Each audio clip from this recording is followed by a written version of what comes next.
Good morning, everyone, and thank you for joining us for Spirit, the stimulating program initiative for retirees that inspires thought. I'm Judy Steinig, Director of Community Programs for the Orthodox Union, and it's my honor to coordinate and host this program.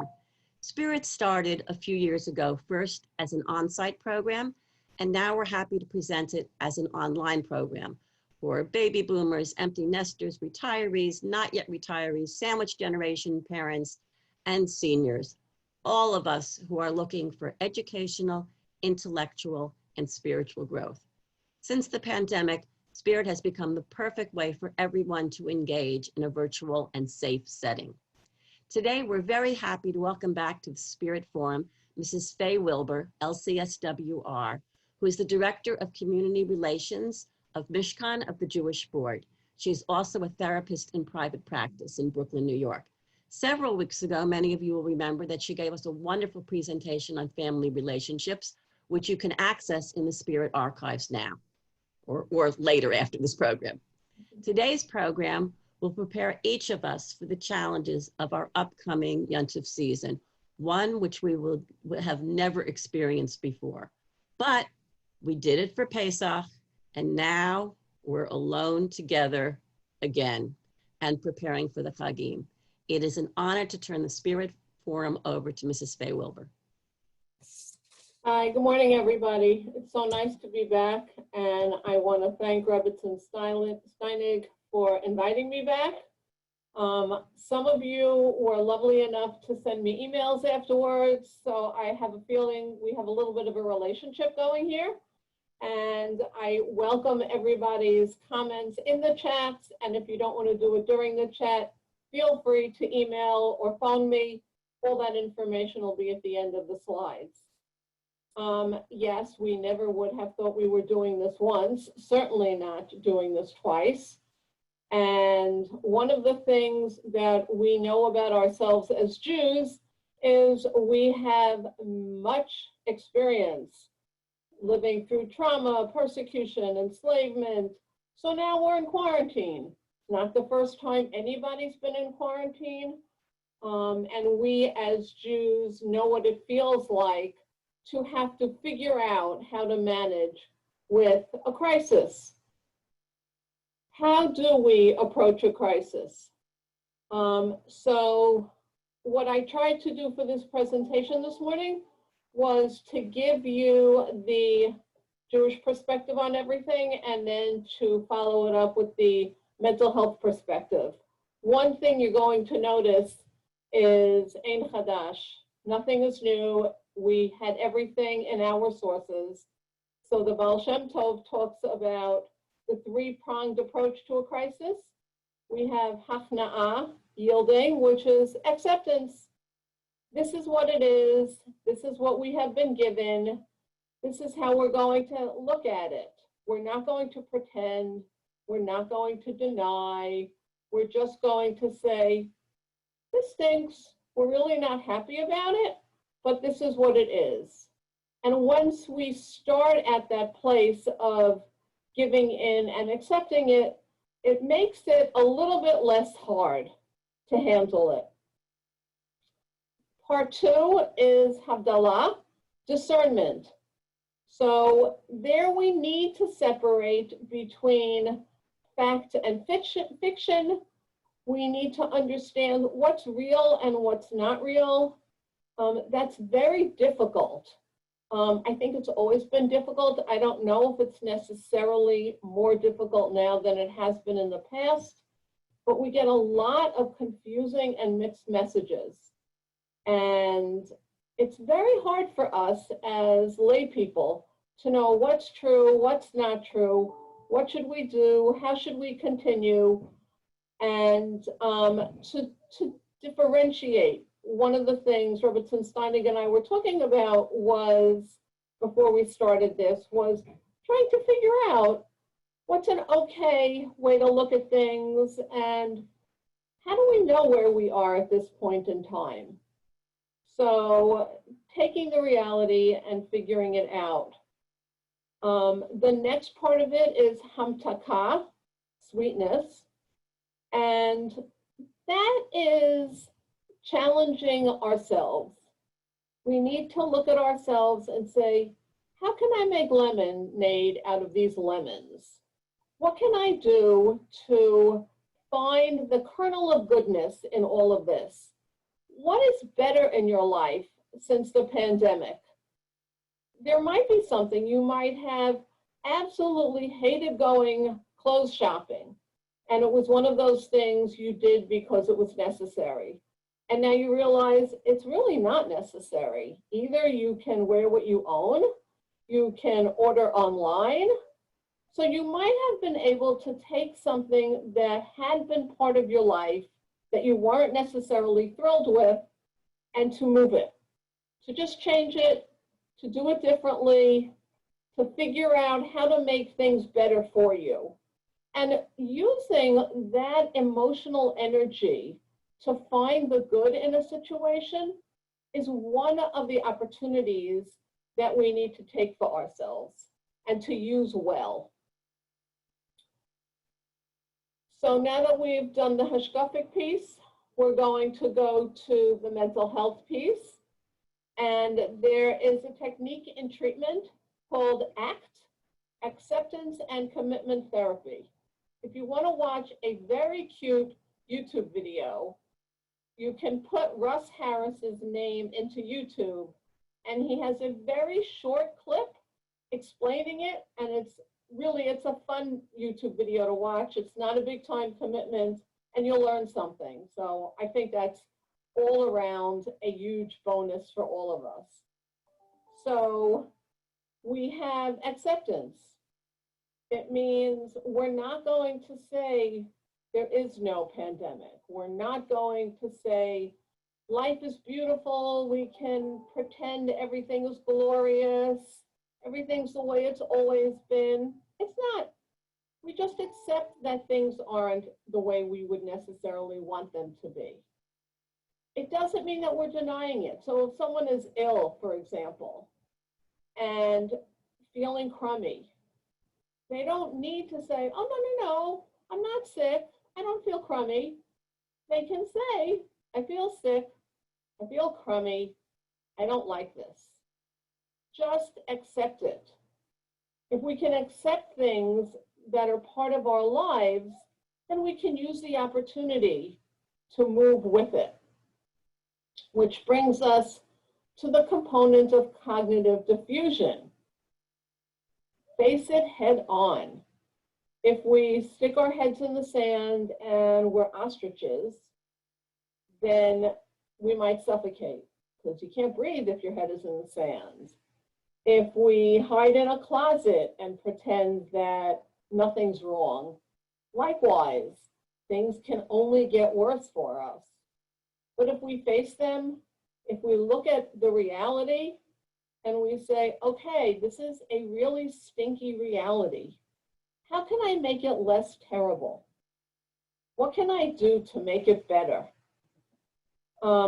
There used to be children's books where you could change the end of the story.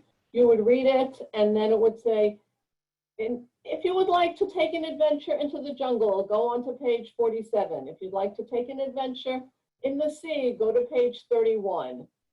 So that meant you were facing the challenge and you got to decide which way you wanted to escape the challenge.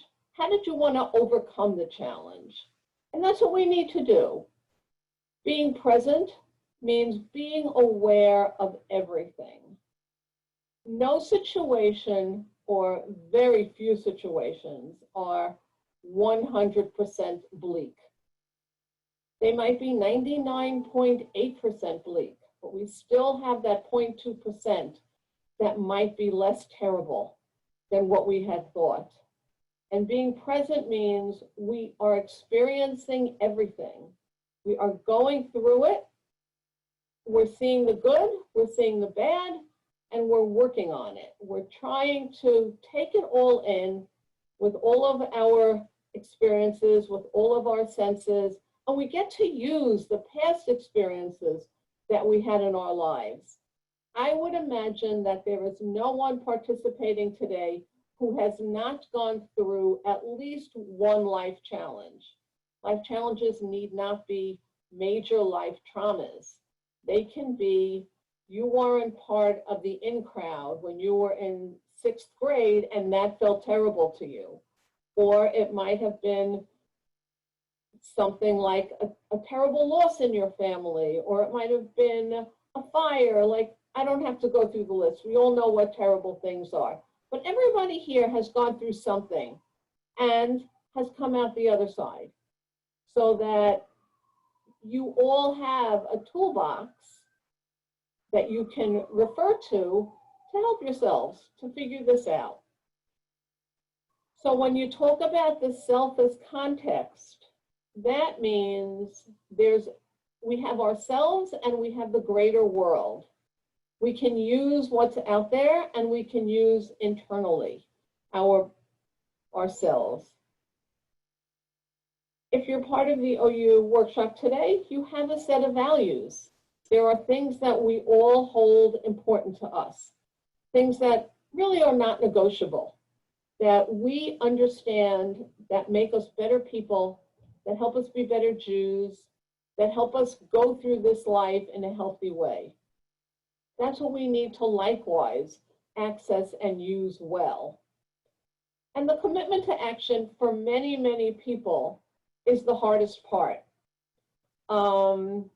You know, changing is hard. Chazal says it takes the average person 30 years to change a midah, a trait.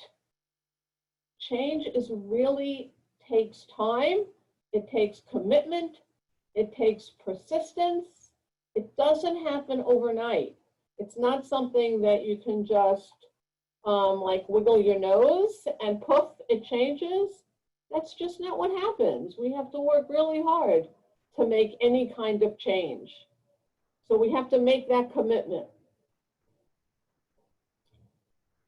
So we are a resilient people.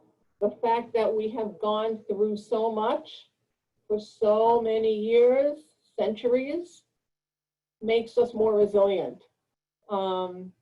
And it's not just who we are by choice, it is also in our genes. Geneticists are now studying much more, or are able to study much more than they ever could in the past. And there's a Dr. Rachel Yehuda who has done genetic research. And what she has found is she was testing the genes of the Holocaust survivors and the children of Holocaust survivors. And she found that trauma can be transferred through our genes. So we learned from that not only trauma, but resilience can likewise. It's the old nature nurture. How much do we learn and how much are we born with? And those are things that are important to remember. We as Jews, we survive. Like, we're just not going anywhere. We are here. We acknowledge the obstacles. We let ourselves know that it's there. We work really hard to keep trying to understand things. That's why we spend so much time learning. We're not called the people of the book for nothing. We are sitting there, we are learning. You're all spending an hour right now trying to learn something new to make yourselves better people. We are future-minded. We know that we're going to be here for a while. We're not going anywhere. So how can we operationalize being future-minded? How do we make that effective? Going back to the previous slide where we talked about needing to change and make the commitment. So being future-minded means you have to set goals. You have to know what you would like to achieve. Then you have to figure out how would you like to achieve it. For many people, either writing it down or saying out loud what the goals are and how they'll be achieved makes them both more real and helps the people try to achieve the goals. Because somehow if you say it to someone else or say it to yourself or write it down, it's harder to say, oh no, I never really thought that. I never really believed that. That's not really happening. So if we do those kinds of things, we can really help ourselves. Talking to yourself is not a terrible thing. We all remember that if we saw someone walking down the street talking to themselves, many people assumed they had a mental illness. Now we assume they own a Bluetooth. But talking to yourself is not a bad thing in any case. What it does is frequently it can help you think out loud. It can help you figure out what's going to be effective for you, what's not going to be effective for you. Another part of being resilient is to laugh at ourselves. So since Jews have this long history of trauma collectively as a people, we also have produced some of the best humor. We have many Jewish comedians. You can study Jewish humor. There are books out there about Jewish humor. There are books of jokes from the Holocaust. I mean, we have laughed through really multiple tragedies. I would not be surprised if one day the Antiquity Department in Israel would unearth like a joke book. You know, okay, so they find coins and they're finding all sorts of incredible things, but I would not be shocked if people were making jokes and writing them down way back then, because that's what we do. We just try to, that's one of our best coping skills. Making room and accepting feelings. We feel positive things, we feel negative things, we can feel ambivalent all the time. So my definition of ambivalence is you can hold two feelings that are opposed feelings simultaneously. So you can feel very sad that you are not able to spend Yom Tov with your family, and you can feel grateful that you have not been cooking for the last week and freezing.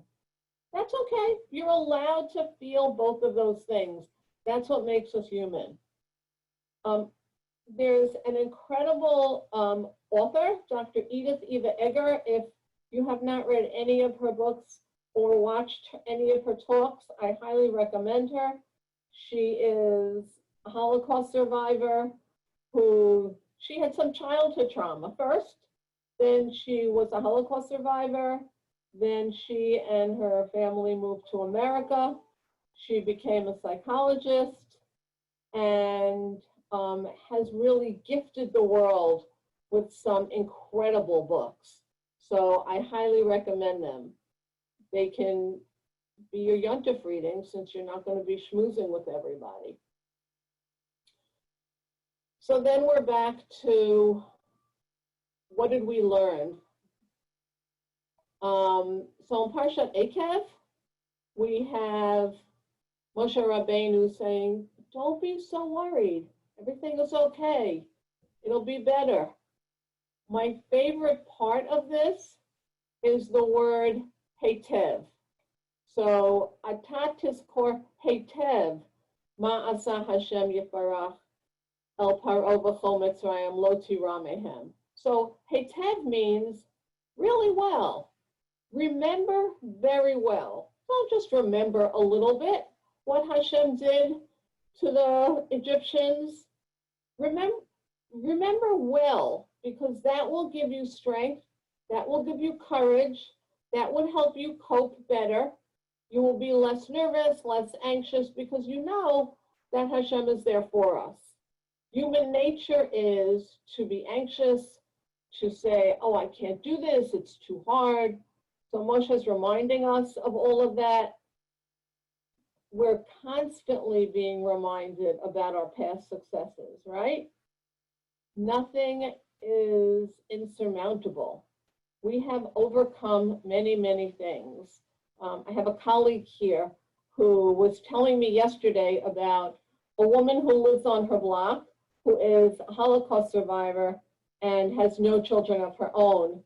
And whenever they would be standing outside chatting and the block would be full of, I work in Borough Park, so the block would be full of little Jewish children playing outside, this Holocaust survivor would say to my friend, she would say, look at this, look where we are. Who would have ever thought 70 years ago that the street would be full of little Jewish children of all ages running and screaming and yelling and playing and falling down?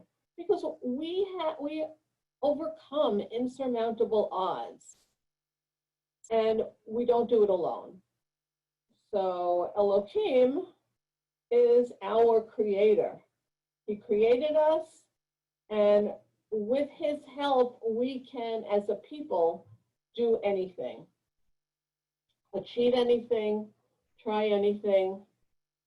I don't know how many of you remember this book, The Little Engine That Could, and it's one of those things that we need to remember so that we can see that things can be very hard. Things can look insurmountable. And we just have to say, I think I can, I think I can, I think I can, and do something.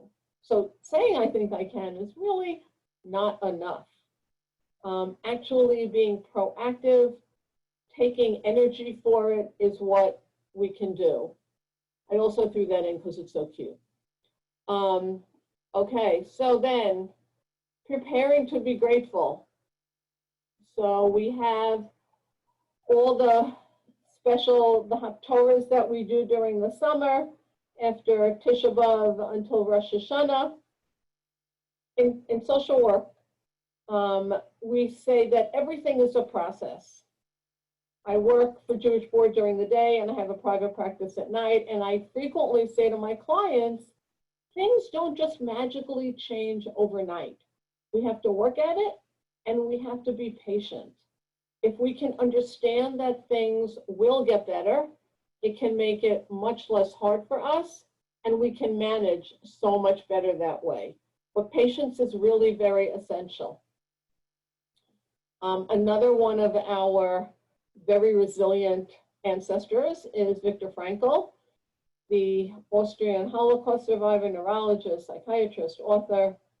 And one of his quotes that I think is so apropos for so many different situations is, when we're no longer able to change a situation, we're challenged to change ourselves. So how can we be better? What can we do to improve ourselves, to make ourselves stronger, more resilient, to try a challenge that we might never have wanted to try, but now suddenly if we don't try it, we're going to be stuck. Gratitude is something that is very, very hard to have when things are difficult. It's really hard to find something to be grateful for. But gratitude is an attitude. It is, again, one of those things. It takes time. You have to work at it. Frequently we'll say to people, why don't you write down every night before you go to sleep 2 things you're grateful for. We don't need a huge list of events that we're grateful for. It can be 2 small things. And really, if someone is seriously depressed, they can write down that they got out of bed in the morning and that in the course of the day they took a shower.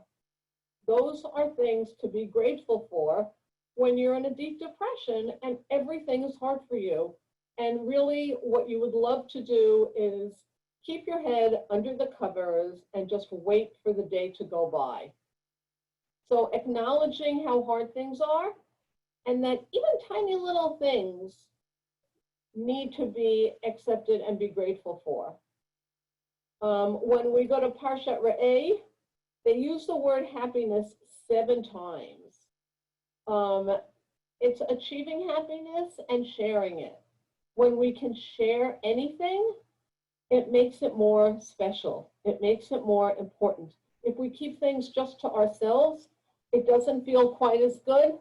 But if we can share it with someone else, it goes back to what we said before, that if we say out loud what we're going to change or what we're going to do differently, it makes our commitment and resolve to do it stronger. So the same thing with what we're grateful for.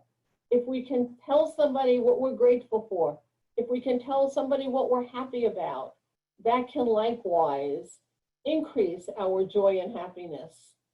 And planning, if we plan something, it can make us happy.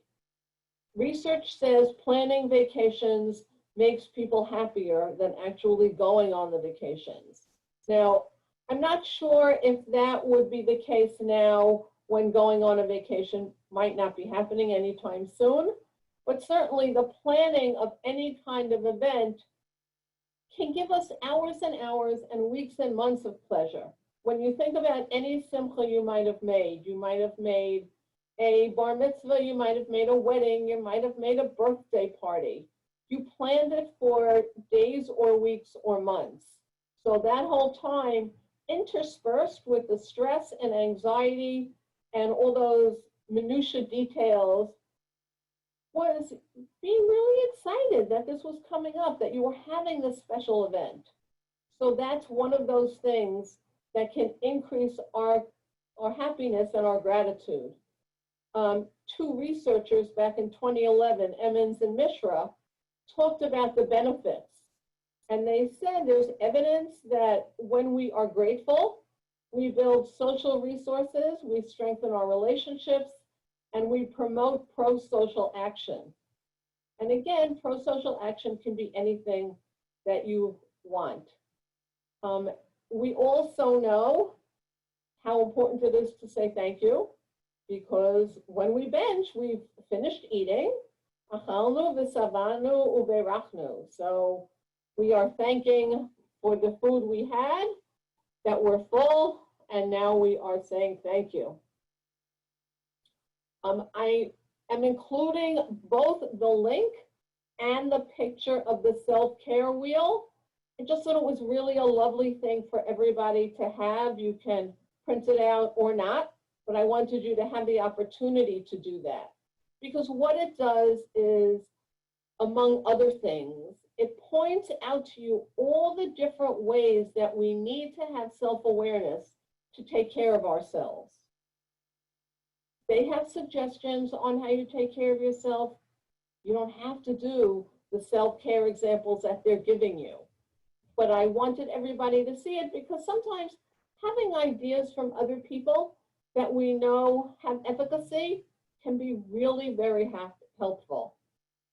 And finding ways to increase all of those self-care opportunities is important as well.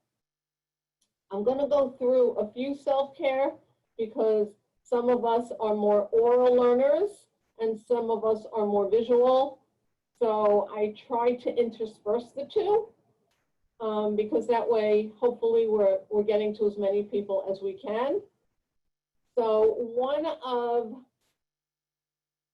a very evidence-based coping skill is keeping a journal. So lots of people had diaries when they were growing up, and keeping a journal gives you the opportunity to write down everything you believe, you feel. Don't censor yourself. This is for you. When teenagers used to write journals, I don't know if they still do it, they would like hide it in the back of the closet or hide it under their mattress. When I work with people, I'll say to them, so where can you keep your journal so that nobody's going to find it? Because it's only for you. We don't want anyone else to look at this journal. This is just for you. That way people can use language in their journal that under normal circumstances they might not use. They can draw, they can doodle, they can scribble, they can cross out. It's also more effective to write by hand than it is to type a journal. There is something about cursive writing or print that helps, our brain can process things better. So go back to the old-fashioned writing. You can choose a pretty journal. You can buy a loose leaf. You can buy a black and white composition notebook. Use whatever you like. But if you are a journaling person, this can be helpful. And if you've never done it, I again included a link so that it can help you figure out how to get started. The way I have used colored pens for clients is we'll write feelings in one color, we'll write events in another color, we'll write hopes and wishes and dreams in a third color, we'll write disturbing thoughts in a fourth color, we'll write misconceptions in another color. Like, we just try all these different things and see what works for you. There's no way to do this wrong. That's not true. If you lie to yourself, you're doing it wrong. But short of that, there's nothing you can really do wrong with this, and it can be so wonderful. And don't be embarrassed in front of yourself. Give yourself a break. So there is a wonderful psychologist, Dr. Bessel van der Kolk, who wrote a book called The Body Keeps the Score. And I would imagine if Rebbetzin Steinig unmuted everybody and we said, where in your body do you carry your stress? We would hear necks, shoulders, stomachs, thigh muscles, eye twitching. We hear a whole potpourri of body parts that hold stress and trauma. So the best way to take care of our bodies is to do things with them. Take a deep breath, as deep as you can, hold it, and then exhale. The holding part is to increase the endorphins and oxygen in your brain, and that will help you relax. You can go to, again, you can Google deep breathing exercises and learn them. There are different things that work for different people. Tapping. When I was thinking about this, I was remembering one of my teachers who used to say, sit up straight, hold your head high. That's how you function best. And she was right. If we sit up straight and hold our head high, we feel different. Don't walk outside holding your head high if you're afraid you're going to trip on something. So then you should look down. But you can look down and still hold your head high. And hold your head high can be figurative and literal. So when you hold your head high, it's a combination of physically holding it high as well as feeling good about yourself, being proud of who you are. Sing out loud. If you live with somebody who doesn't mind listening to you sing, you can sing anywhere. If they have objections, sing when they're not home, sing when you're in the shower. But singing is really good for us. Sing whatever makes you happy.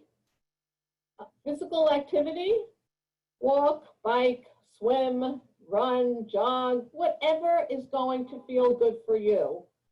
I know we're not going many places necessarily. Some people are not leaving their houses.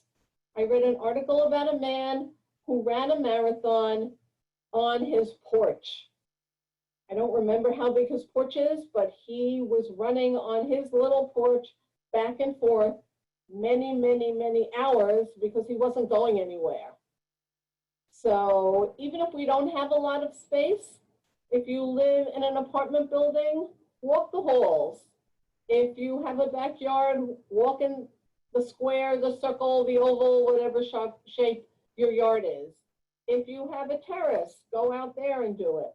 Whatever's going to be okay for you, whatever you feel safe and feel able to do, then go for it. If you have a staircase, if you live in a home with a staircase, you can walk up and down the stairs. I love music, so I attached a YouTube link, which we won't listen to together, but it's really lovely, so you can listen to it on your own. Next, we're going to talk about doing chesed. So obviously the Mayo Clinic did not do research on chesed. They called it volunteering. Doing for other people makes us better selves. It is our best self, and the benefits are incredible. Like we learned from Chazal, the reason we give tzedakah is to make us as the donors better people. And our goal is to keep giving for our best selves. So the research that Mayo Clinic found was doing chesed decreases our risk of depression, gives us a sense of purpose and skill, helps us stay physically, mentally active and healthy. We have less stress. We might live longer. We know more people. I added, I'm hoping we get brownie points in Olam Haba. Since the pandemic started, I work at Mishkan. Mishkan is a division of the Jewish Board that serves people with developmental disabilities. We have at any given point up to 130 people who live with us, and we take care of them. Since the pandemic, we have had 3 new volunteers join our ranks, which is so wonderful. We have one woman who is a creative artist who Zooms with us. During the summer, it was once a week. She would share her screen like I'm doing. She'd read a story, and then we would do an art project. So all of our individuals were either in their houses or in the apartments, and having somebody read them a story and then doing an art project.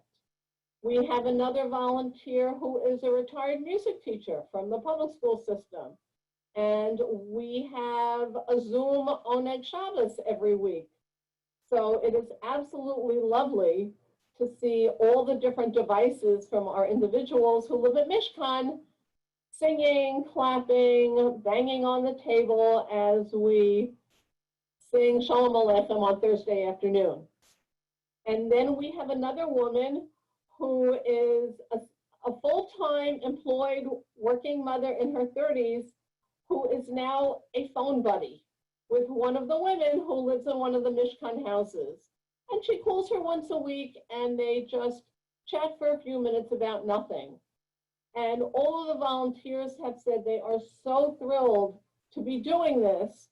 And while their schedules are changing in the fall now, and day program for people with developmental disabilities have opened, but we're going to keep having all of these opportunities because the volunteers want to keep them and the individuals love them. So we're just changing the schedule. So that's just one example of how people have found ways to help themselves during the pandemic. New realities. What are we going to do different this year to make Yontif different? Our Shabbos tables, our Yontif tables have far fewer people at them. What do you want to do? Do you want to do less? Maybe you just want to have simpler meals. You don't want to have so many side dishes. You don't want to have all of that. Maybe you are fabulous at one course and every Rosh Hashanah you ate with a friend and he or she was great at something else. So if your friend bakes great challah and you make great simmus, maybe you want to trade. You'll make simmus for him or her, they'll make challah for you, and you'll trade. You want to be able to have these new minhagim, these new customs, and make them fun. Look up a new zemer, see if there's something else you like to sing. You don't have to sing the same thing you always did. You can add something new. Maybe you want to buy incense. You want your home to smell pretty. Whatever it is, think of ways that you can make your life more fun, that you can create a little bit more happiness for yourself. And I listed different creative arts for people because this is also part of self-care. When you go back to that wheel, self-care works with all of our senses. So when you look at the list, some of them are olfactory, some of them are visual, some of them are touch, some of them are all of the above. We can use our brains. Like, take the opportunity to try something you never did. I was thinking of putting tap dancing. I wasn't sure if people might have strong feelings about not wanting to jump into tap dancing. So I didn't write it, but it's certainly an opportunity for you. All of these things make us feel better. And going back to our resilience, don't forget to laugh. It's so easy for people to get stuck in feeling stinky, in feeling crummy, in focusing on the negative. So we have to make sure that we find ways to be happy, to laugh. So now we're not going to be with the people we love. How are we going to be able to still try to be together? Think about it. Do you want to make a video and send it to them?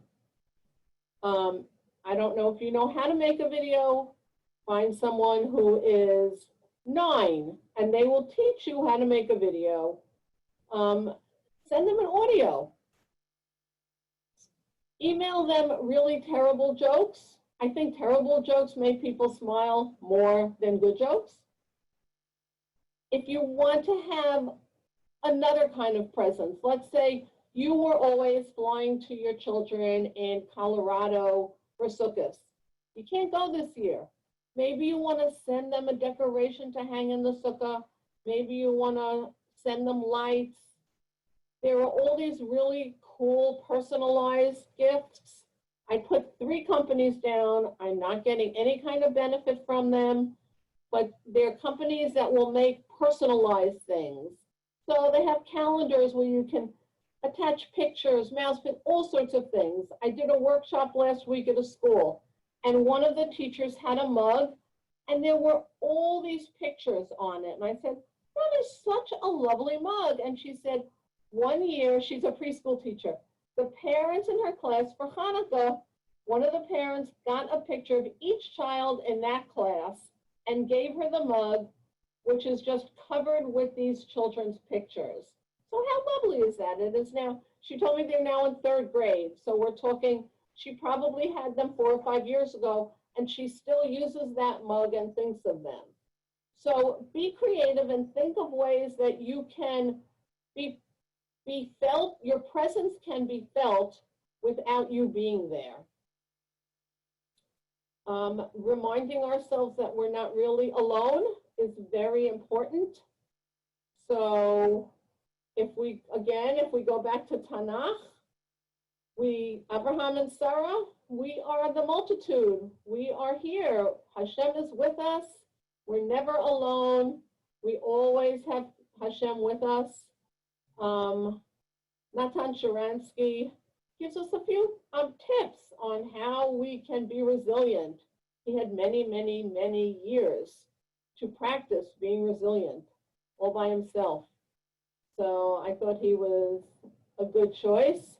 And then again, I put another song that was done at the beginning of the virus. So the photos are of first responders and hospital workers, but I thought it was beautiful and worth doing, including here, good old Frog and Toad. So my husband, who is one of the devices here, one of his favorite stories is Alone Together, where Frog and Toad, one of them wants to be alone, and the other one wants to be alone together. So how can we be alone together? It's one of those challenges. I imagine most people here have read the book. If not, it's well worth the investment. But we would go back to acceptance and resilience. This is not what we wanted. This is not necessarily how we wanted to spend Yontif. But it is what it is. This is who we are. This is the situation we're at. This is how we have to deal with it right now. So we need to figure out how we can best do that. And I hope some of the skills I talked about will be helpful to you. So now you've tried all of the above. Don't try them once. You need to do it. Repetition is really important. So if you feel like the breathing exercises work very well, go for it. Do them as often as you want. Visualization exercises are fabulous. They're one of my personal favorites. As I say to people, I can go on vacation anytime I want for as long as I want. But sometimes it's not enough. Sometimes we need help. So if you are living in the New York area, Jewish Board has many, many clinics. We have clinics in all 5 boroughs. The only borough that only has 1 clinic is Staten Island. So I apologize to the people in Staten Island. There's only 1 location you can choose, but that 844 number is the number you call if you want to go to a clinic and see a therapist. If you need services for a person with developmental disabilities, that's the Mishkan division, but it's the same toll-free number.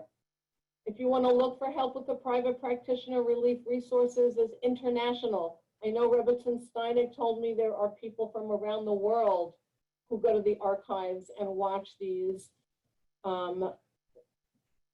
talks. So try Relief Resources. If you are in the United States, Jewish Family Services are in every state to the best of my knowledge. So just Google Jewish Family Service and the name of your city or state and see what you find. Call your insurance company, see what kind of referrals they have for you. And if you're in Israel, there's good old Bituach Le'umi and see what they have to offer for you. Thank you.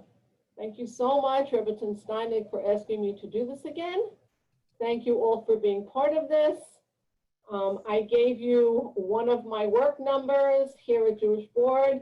You have my email and you have my private practice number so that you can find me, and it would be a pleasure to hear from any and all of you.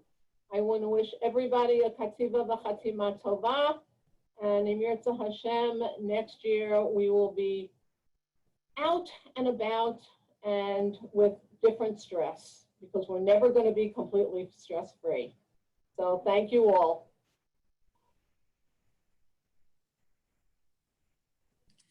Thank you so much, Faye, for yet another wonderful presentation, for all the strategies. I'm sure they're going to be very helpful to everybody. Just a few announcements. So we are not going to be having a spirit program on Thursday. I think everyone's going to be busy getting ready for Yontif. So so the next time we'll have a program is next week on Tuesday. You'll be getting emails for registration for Tuesday and Thursday. Looking ahead, way looking ahead till November, the week, it's November 10th and 12th is the week of Veterans Day and also the commemoration of Kristallnacht. And I would like to see if we could do 2 programs that would actually have complete audience participation. If anybody who is in our spirit group is either a Holocaust survivor or the child of a survivor and would like to share with us anything that you'd want to share about those times, you will have that opportunity. You'll be getting emails that, to register so that we can have this in an organized fashion. Or if anybody is a veteran of any form of the military and would like to share some of those experiences, we would be using those 2 days for that. So I will be giving you, you'll be hearing more about it. So I just wanted to kind of give you a heads up. Next is everybody yesterday morning, I think it was about 9 o'clock, you should have all received a copy of our survey for Spirit.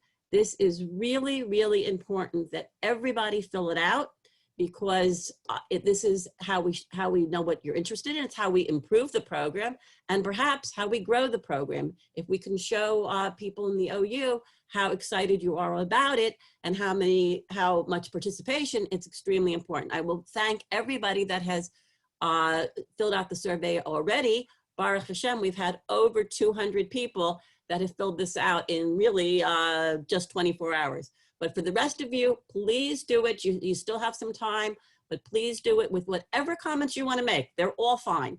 Even if it's that you have criticism and want everything totally changed. We just want to hear from you. Okay, so please fill out that. Finally, as we are in the month of Elul, we are asking that as you consider your tzedakah contributions, you think about giving to Spirit, because it is so important. At this very difficult time, your generosity enables the OU to continue all this important programming, and we appreciate anything that you can donate to us. Every email that you receive has a donate button, and that goes specifically to Spirit. I want to wish everyone a great day. Have a good week. Kasiva v'chasima tova, and wishing everybody, you and your families, a joyous, peaceful, and healthy new year. Again, thank you so much, Faye, for being with us today.